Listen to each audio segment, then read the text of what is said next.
for today's review is going to be Core Class Megatron.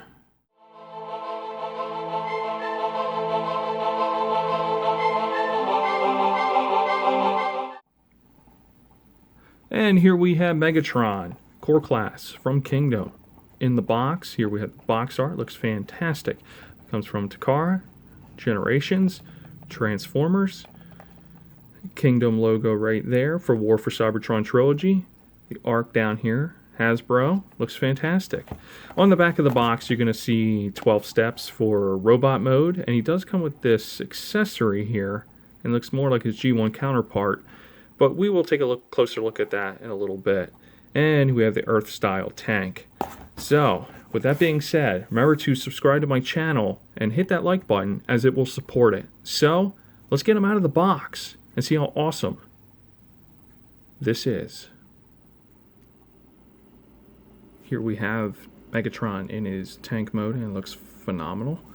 The G1 blaster, well, I should say his alt mode from the original cartoon is right here pretty much. How Hasbro is able to sneak this in is pretty cool. Nice little nod. Here we go, and it attaches to the tank. And the turret can aim up, aim down, back, the way it needs to, and it can turn side to side and do a full, if you aim this up a little bit, 360. So it looks pretty good. The tabs right here don't stay in for my figure, so there is a little bit of that.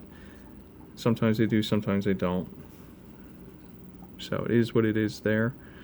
Overall, though, it's a nice little tank mode. So let's remove the blaster right now, and we're going to get right into the transformation, and this untabs right there. And we're going to just fold his legs out just like that, untab, unfold, lock in, and before we do anything else, should be able to do the waist right there. Looks great. There's Megatron. His head is on a little, I wouldn't say a ball joint, it's on just a peg, and it's just loose as anything, so as I'm moving this figure he may start turning left or right, so it is what it is there. So we're going to fold out the arms just like that, and I'm going to go over here right now, and I'm going to try to fold this now, because I find this piece turning and everything to be a pain in the butt. So now you're going to come back here, bring these shoulders in, these tabs right here, both sides are going to tab into the side right here, tab in, and tab in as well. This is going to fold back down, it's going to come back here, and it's on these hinges, and you're just going to help guide it down, lock in, turn him around, turn his head, turn his blaster down, his hand is already ready to go, turn his other hand around, and here is Core Class Megatron.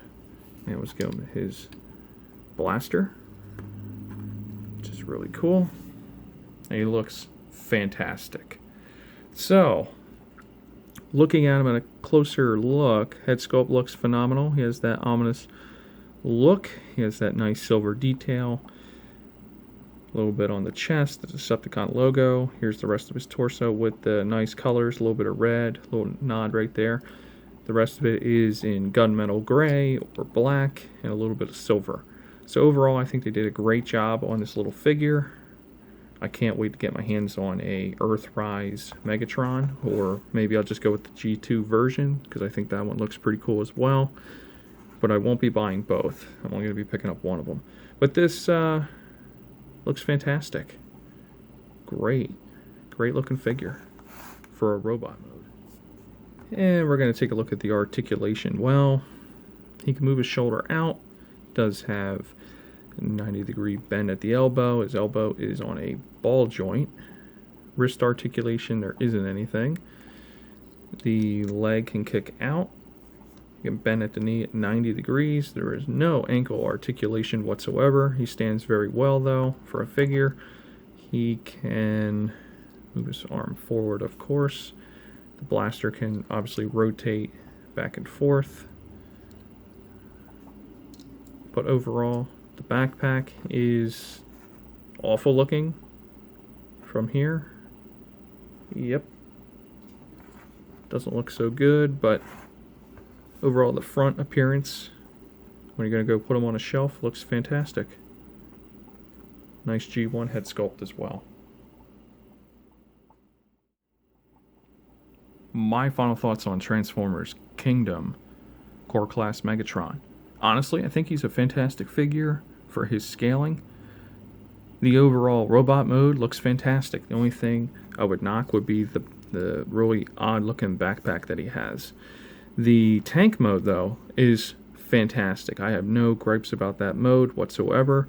The additional accessory for his original transformation from G1, a little homage here, is fantastic to add to his tank mode. I think this is how Hasbro should move forward and give this to us every single time they make a Megatron, but that's just my own personal opinion.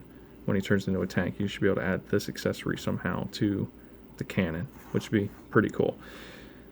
The overall aesthetics, the colors, and everything like that, a little bit that it has, is pretty good. The head sculpt is very G1-like.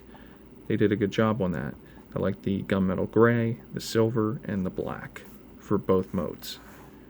The articulation is as follows. It does good for what the price point is. So there's anywhere to knock that in either mode. So overall, I think this is a great figure. So would you pick it up for $10? Let me know. Or have you decided to pass on it? Leave a comment. So with that being said, this is a great figure. Recommend for a collection. That's going to be it for the review. Thank you for watching.